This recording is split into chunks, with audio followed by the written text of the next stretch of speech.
देखिए, हम कोई नसीहत नहीं दे रहे, बल्कि हमने उनको उनकी संवैधानिक जिम्मेदारी को याद दिलाया है जो वो भूल चुके हैं।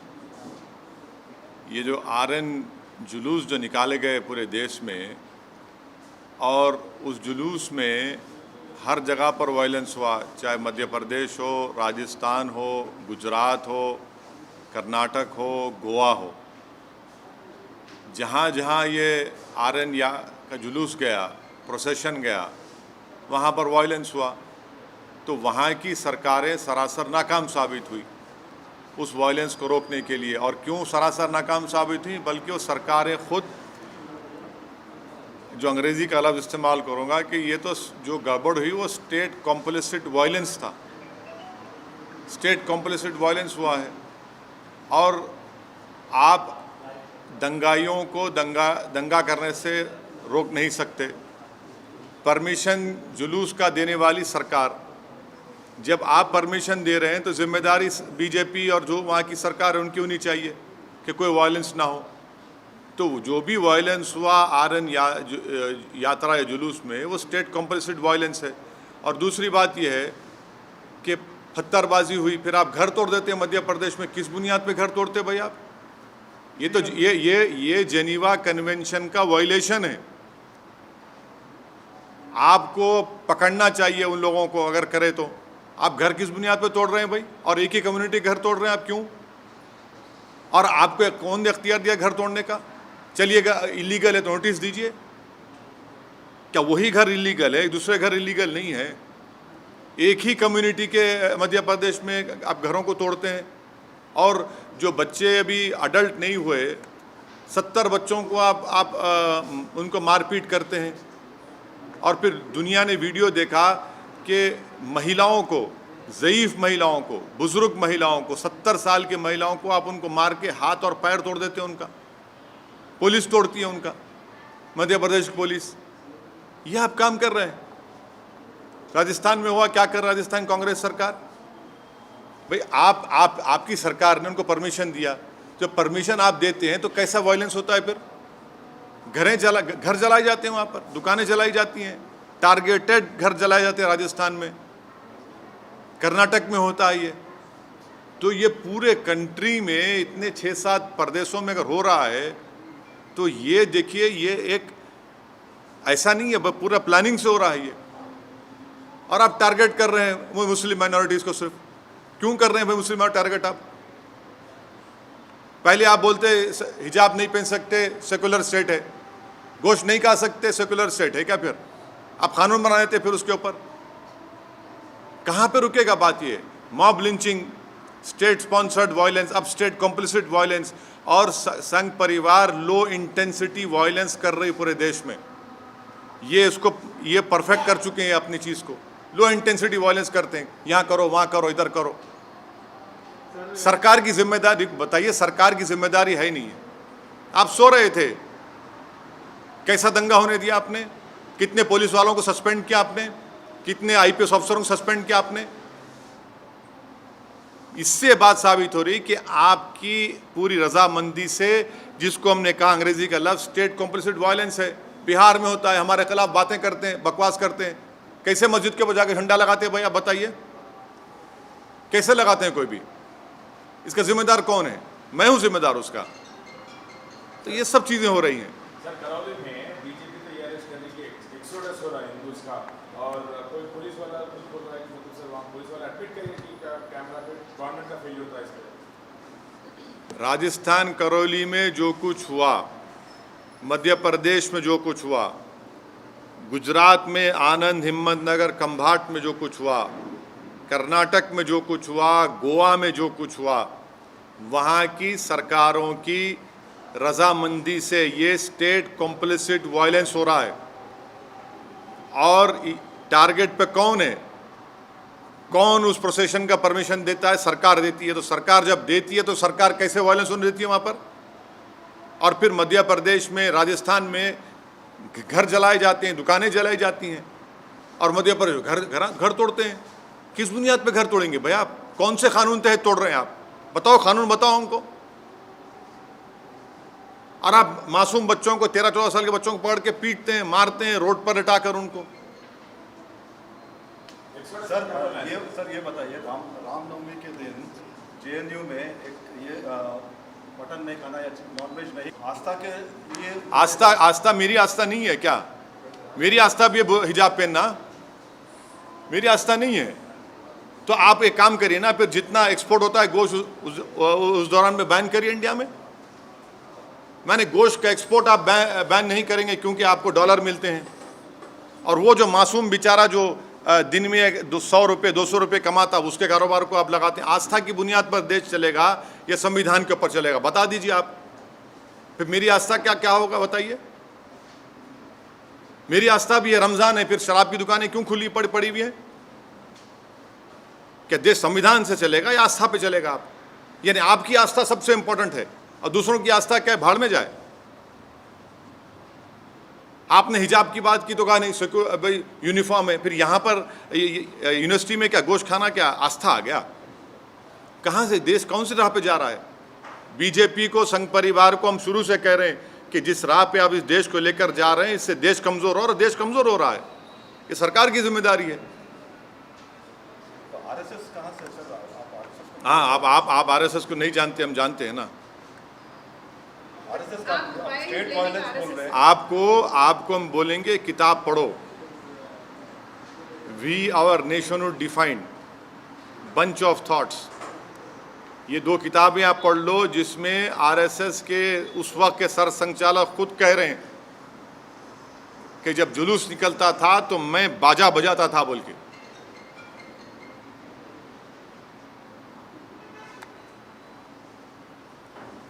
सर, पाकिस्तान में सत्ता परिवर्तन हुआ है, जो नए वज़ीर आला बने हैं वहाँ, वज़ीर आज़म, उन्होंने कश्मीर का राग अलापा है, क्या कहेंगे? अभी ये तो भारत सरकार को जवाब देना चाहिए उनका। भारत सरकार उनका जवाब दिए, प्रधानमंत्री तो मुबारकबाद पेश कर दी उनको। नहीं, आप हमसे सवाल कर रहे हैं। नहीं सुनिए, नहीं प्रधानमंत्री ने क्या जवाब दिया? प्रधानमंत्री ने मुबारकबाद दे दी उनको। देश के प्रधानमंत्री को मुबारकबाद दिए हैं उनको। नहीं प्रधानमंत्री ने उनको मुबारकबाद दी है और कहा कि भाई इस खित्ते के अमन के लिए हमको अमन को बरकरार रखना चाहिए, टेररिज्म ख़त्म करना चाहिए। अब देश के प्रधानमंत्री मुबारकबाद दे रहे हैं तो ओवैसी से क्यों सवाल किया जा रहा है? आप कश्मीर से हमसे सवाल क्यों करते हैं? प्रधानमंत्री से भी करिए। अरे हाँ, जब नहीं देश के प्रधानमंत्री जब मुबारकबाद दे रहे हैं शहबाज शरीफ को, तो ओवैसी को क्यों घसीट रहे हैं इसमें आप? सर लेकिन इमरान खान ने भी अपने फॉरेन पॉलिसी को तारीफ देश की के है। प्रधानमंत्री ने शहबाज शरीफ को, सुनिए, देश के प्रधानमंत्री ने शहबाज शरीफ को मुबारकबाद दी है। देश के प्रधानमंत्री ने, जब शहबाज शरीफ के बड़े भाई नवाज शरीफ प्रधानमंत्री थे उस मुल्क के, तो अफ़गानिस्तान से अचानक जब उन्होंने देखा कि शहबाज शरीफ के घर में लाइट दिख रही तो उन्होंने उतर गए, वहाँ पर दावत में चले गए बिन बुलाए मेहमान बनकर। हैं, हमको क्यों बोल रहे हैं? फिर उसके बाद पठानकोट हुआ, आप प्रधानमंत्री से पूछिए, वो मुबारकबाद दिए हैं। फॉरेन पॉलिसी पे हमें फॉरेन पॉलिसी नहीं पूछते रहते हैं, लेकिन अरे हम इमरान खान जो प्रधानमंत्री ने जो मुबारकबाद दी है शहबाज शरीफ को, असदुद्दीन ओवैसी को क्यों पूछ रहे हैं आप? फॉरेन पॉलिसी प्रधानमंत्री चीन के ऊपर नहीं बोलते। प्रधानमंत्री चीन का नाम लेने से डरते हैं। प्रधानमंत्री वो इलाकों में जहां पर आज हम पेट्रोलिंग नहीं कर सकते, उन हिस्सों में जो भारत का हिस्सा पे चीन बैठा हुआ है, डेप्सांग में क्या हो रहा है, हॉट स्प्रिंग में क्या हो रहा है, डेमचौक में क्या हो रहा है, प्रधानमंत्री बोलते ही नहीं है। और मैं प्रधानमंत्री से कह रहा हूं कि हम इनकी खामोशी से ऐसा लग रहा है कि कहीं सियाचिन हमारे हाथ से चीन ना छीन ले। ये खतरा है देश के लिए। सर, हम आपसे सवाल इसलिए पूछ रहे हैं कि पाकिस्तान के वज़ीर आज़म ने कश्मीर की बात उठाई और कश्मीर के कई मसलों पर आप सरकार को घेरते रहे हैं। जब देश के प्रधानमंत्री चीन पर नहीं बोलकर शहबाज शरीफ को मुबारकबाद देते हैं तो ये सवाल देश के प्रधानमंत्री से पूछा जाना चाहिए, असदुद्दीन ओवैसी से नहीं। मैं देश का प्रधानमंत्री नहीं हूँ। देश के प्रधानमंत्री ने खुद मुबारकबाद और मीठे मीठे अल्फाजों में शहबाज शरीफ के प्रधानमंत्री बनने पर उनको मुबारकबाद दी है। वो कर्टसी है सर। हाँ तो अच्छा आप अभी प्रधानमंत्री के स्पोक्स पर्सन बन चुके हैं, जर्नलिस्ट नहीं रहे आप। मुबारकबाद पेश करता हूँ आपको। तो देखिए, ये सवाल करने का मतलब ये है कि मैं अपनी देशभक्ति को साबित करूं, और प्रधानमंत्री जब शहबाज शरीफ को मुबारकबाद देते हैं उसका क्या बोलेंगे आप? आपकी ज़बान चुप हो जाती है। आपको उल्टा सवाल करना चाहिए प्रधानमंत्री से, बीजेपी से। दूसरे मुल्क का वजीर आजम हमारे कश्मीर के बारे में बात उनके सुनिए, उनके उस बयान के बाद ही मेरे देश के प्रधानमंत्री ने शहबाज शरीफ को मुबारकबाद दी। आप ही दे दीजिए सर। हाँ, देश के प्रधानमंत्री दे दिए ना, देश के प्रधानमंत्री दे दिए, शहबाज शरीफ को मुबारकबाद दे दिए। अब नहीं मालूम, हो सकता है घर में दावत है चले भी जाएंगे, क्योंकि जब नवाज शरीफ के पास गए थे खाना खाने। कश्मीर वाले मुद्दे पे आप क्या कहेंगे सर? क्या कहेंगे हम तो शुरू से कह रहे हैं कि 370 हटाना एक कॉन्स्टिट्यूशनल ब्रीच था। बोलिए आशीष साहब।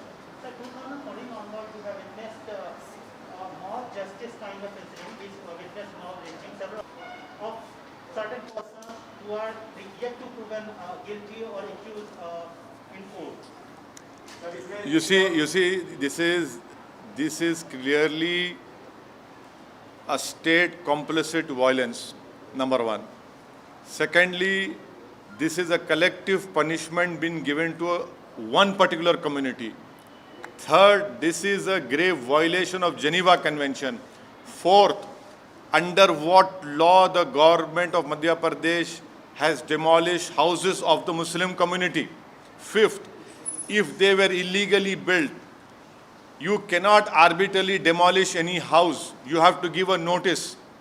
Sixth, you can regularize those houses. Seventh, it clearly shows their biased attitude of the Madhya Pradesh BJP's chief minister and his government towards the Muslim minority, because it is a state complicit violence. Earlier it was state sponsored, then it was mob lynching, now it is state complicit violence, and they have failed in protecting the properties and the life of a particular Muslim minority community. And the last point which I want the people of India to remember, how is it that the old Muslim women were assaulted? 70-year-old Muslim women, their elbows were broken, their heads were smashed. Who did this? It is the Madhya Pradesh police. What justification does the BJP government has towards this attitude? Almost similar kind of violence we have witnessed in Rajasthan also. Yes, it is. Yes, in what has happened in Rajasthan, Karoli is equally condemnable. Targeted violence has taken place. The Congress government of Rajasthan has supported this state complicit violence. They were the ones who gave the procession permission for RN procession. It is their responsibility, constitutional responsibility, to protect life and limb and to maintain peace, which the Congress government has utterly failed. And it is their responsibility, and whatever violence has taken place, it is the responsibility of Rajasthan-led Ashok Gehlot government. Jharkhand also witnessed such a similar Yes, not only Jharkhand, even Karnataka, even Goa, even Karnataka. This RN procession permissions were given by the respective state governments, and they have utterly failed in controlling and stopping this violence. There are certain states where we are expecting those states are going for assembly polls. That is not the issue. The issue is that you have to discharge your constitutional responsibility, which these respective state governments have completely failed. This is what I call state complicit violence. And once again, the Muslim community has been targeted in what happened in all these states in this RN procession. Sir, Shivraj Singh Chouhan ने bulldozers चलवाए, आप कह रहे हैं Muslim community को target कर रहे हैं, क्या? बिल्कुल। कौन से कानून के तहत आप बुलडोजर चला रहे हैं बताइए? इलीगल कब्जा था तो आप नोटिस क्यों नहीं देते? क्या इलीगल कब्जा सिर्फ मुसलमानों का है, दूसरे लोगों का इलीगल कब्जा नहीं है? बड़े बड़े जो बिल्डिंग खड़ी हुई हैं, चाहे किसी भी हो, उसका नहीं है। अगर आप इलीगल है तो आप नोटिस दो उनको या रेगुलाइज करो उनको। सर, आपको एक गरीब का टीन का शेड तोड़कर आपको कौन सी खुशी मिल रही है? ये तो सैडिस्टिक प्लेजर ले रहे हैं आप इन चीज़ों को कर आप मॉब रूल कर रहे हैं आप। BJP is calling it as exodus. What do you want to say? BJP Which, is calling it as an where, exodus. Rajasthan. Rajasthan and what happened to the violence? If exodus is happening, then what is the Congress-led Ashok Gehlot government doing? How is it that targeted shops were targeted and they were burned? I can show you videos of targeted burning of shops in Rajasthan, Karoli. It is that government has failed in controlling the violence, and the Sangh Parivar has mastered this art of low intensity violence.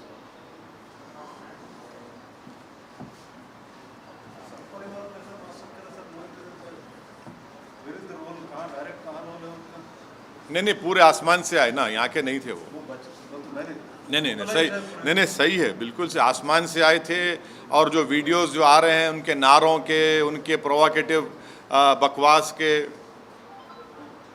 जगह भी localise जो भी थे वहाँ पे localise क्यों? हाँ, और बिहार में मुजफ्फरनगर में वहाँ पर मस्जिद के ऊपर झंडा लगाना। RSS वाला था सर वो। बिल्कुल, कौन रहते फिर वो लोग? कौन है? संघ परिवार। देखिए वो संघ परिवार के लोग हैं, नहीं है आप तो नहीं ना संघ परिवार के। सर आप RSS को क्यों संघ परिवार के लोग इस देश में लो इंटेंसिटी वायलेंस करने के लोग मास्टरी हासिल कर चुके हैं। कैसे कोई जुलूस के दौरान में मस्जिद के ऊपर झंडा लगा सकता है? पुलिस क्यों खामोश बैठी थी? क्या हम नहीं देख रहे कि आप हिजाब शुरू होता, कभी गोश्त शुरू होता, कभी दिल्ली का राइट होता, कभी मॉब लिंचिंग होती है? क्या हो रहा है फिर ये?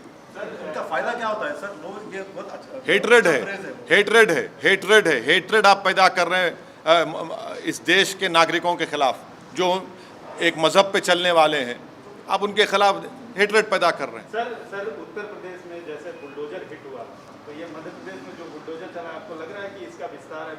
बुलडोजर का जो कॉन्सेप्ट बना है नया, उसका विस्तार हो रहा है? अगर आप किसी का भी घर तोड़ रहे हैं बगैर नोटिस दिए, तो वो नंबर 1 एक कलेक्टिव पनिशमेंट है कम्युनिटी के खिलाफ। सेकेंडली, अगर वो इलीगल तरीके से बनाया गया तो नोटिस देने का ये प्रिंसिपल्स ऑफ नेचुरल जस्टिस के खिलाफ है कि बगैर नोटिस दिए उसको तोड़ रहे हैं।